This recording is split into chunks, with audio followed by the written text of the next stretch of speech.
안녕하세요. 오늘 다룰 주제는요. 아마 많은 분들이 속으로 진짜 궁금하다 하셨을 만한 그런 질문이에요. 아니, 전능하신 하나님이 왜 죄를 그냥 확 없애버리지 않으셨을까 하는 거예요. 그쵸? 자, 이 흥미로운 질문 오늘 같이 한번 파고 들어가 봅시다. 진짜 솔직히 이런 생각 우리 자주 하잖아요, 그쵸? 왜 이렇게까지 복잡하게 하셨지? 인간이 이렇게 힘들어하는데 그냥 내버려 두시는 건가? 이런 생각들이요. 오늘은 이 질문 피하지 말고 한번 정면으로 들여다보겠습니다. 그리고 먼저 이거 하나는 꼭 짚고 넘어가고 싶어요. 이런 질문을 한다고 해서 내가 믿음이 없나? 이렇게 생각할 필요가 전혀 없다는 거예요. 오히려 이건요, 세상을 보면서 정말 치열하게 고민하는 아주 자연스럽고 또 정직한 질문인 거죠. 자, 바로 여기서부터 우리 이야기가 시작됩니다.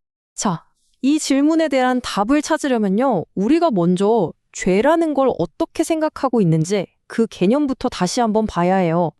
과연 성경에서 말하는 죄는 우리가 생각하는 그거랑 같을까요? 보통 우리가 죄를 생각하면 이렇죠. 뭐랄까, 깨끗한 옷에 진흙이 튄 것처럼 원래 괜찮은 인간이 있는데 거기에 죄라는 나쁜 게 그냥 묻어 있는 거라고요. 그래서 이 오염물질만 싹 닦아내면 그럼 끝! 문제가 해결될 거라고 생각하기 쉽죠. 근데 성경이 보는 관점은 여기서부터 확 달라집니다. 자, 이 부분이 정말 오늘 이야기의 핵심인데요. 왼쪽처럼 죄를 그냥 겉에 묻은 먼지라고 생각하면 툭툭 털어내면 그만이겠죠?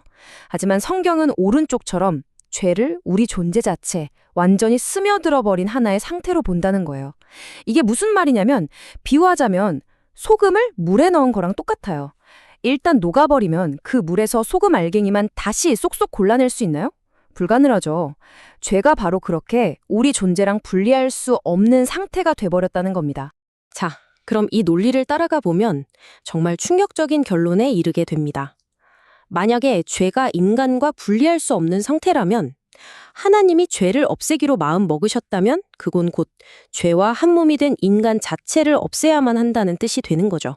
바로 이 지점에서 하나님은 정말 엄청난 딜레마에 빠지신 겁니다. 이건 그냥 이거 할까 저거 할까 하는 단순한 선택의 문제가 아니었어요. 자, 보세요.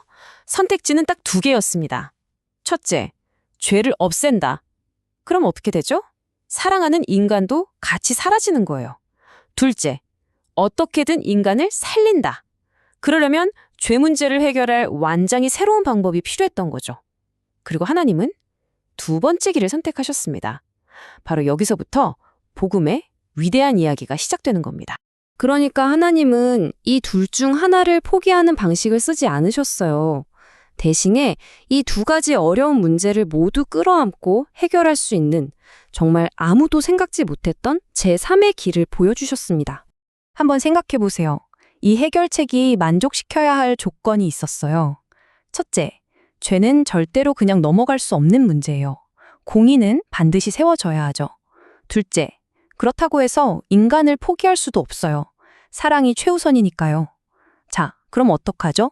이 공의와 사랑, 이 둘 다를 만족시킬 방법, 그게 필요했던 겁니다. 그리고 그 기가 막힌 해답, 그 제3의 길이 바로 십자가였습니다. 여기서 우리가 십자가를 정확히 이해해야 하는데요. 십자가는요, 이 세상에서 죄라는 걸 그냥 삭제해버린 마법 같은 게 아니에요. 그게 아니라 죄가 불러오는 그 모든 끔찍한 결과, 그 대가를 죄 없으신 예수님이 대신 전부 짊어지신 사건이죠. 이 결과라는 건 그냥 벌 받는 수준이 아니에요. 하나님과의 완전한 단절, 그 끔찍한 영적 죽음까지 포함하는 겁니다. 예수님이 바로 그 모든 걸 자신의 몸으로 받아내신 거예요. 자, 그럼 여기서 질문이 하나 더 생기죠. 아니, 근데 애초에 왜 이렇게 복잡하게? 처음부터 그냥 죄가 아예 없는 완벽한 세상을 만드셨으면 됐잖아요. 왜 그렇게 안 하셨을까요? 그 모든 질문의 답은 결국 사랑이라는 단어 하나로 모아집니다. 한번 상상해 볼까요? 애초에 죄를 지을 가능성 자체가 제로인 세상, 아무도 실수하지 않고 아무도 나쁜 짓을 할 수 없는 완벽하게 안전하고 모든 게 정해진 대로만 돌아가는 그런 세상 말이에요. 그런 세상에선 뭘 잃게 될까요? 바로 이겁니다.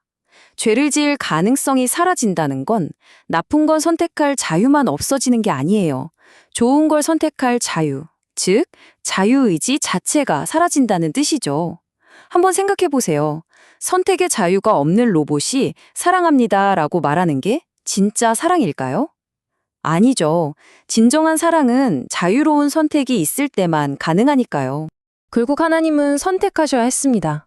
모든 것이 완벽하게 통제되는 안전한 로봇들의 세상, 그리고 실패하고 상처받을 위험이 있더라도 서로가 진심으로 사랑할 수 있는 세상.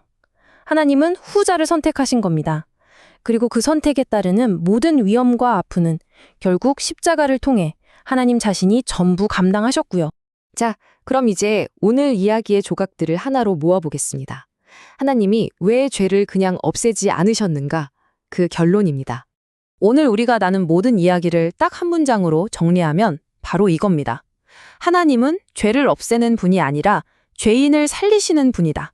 하나님의 초점은 죄라는 문제 자체가 아니라 그 죄에 빠진 사람에게 맞춰져 있었던 거죠. 죄는 미워하시지만 그 죄를 지은 우리를 그보다 훨씬 더 사랑하셨기 때문입니다. 자, 마지막으로 이 질문을 여러분과 함께 나눠보고 싶습니다.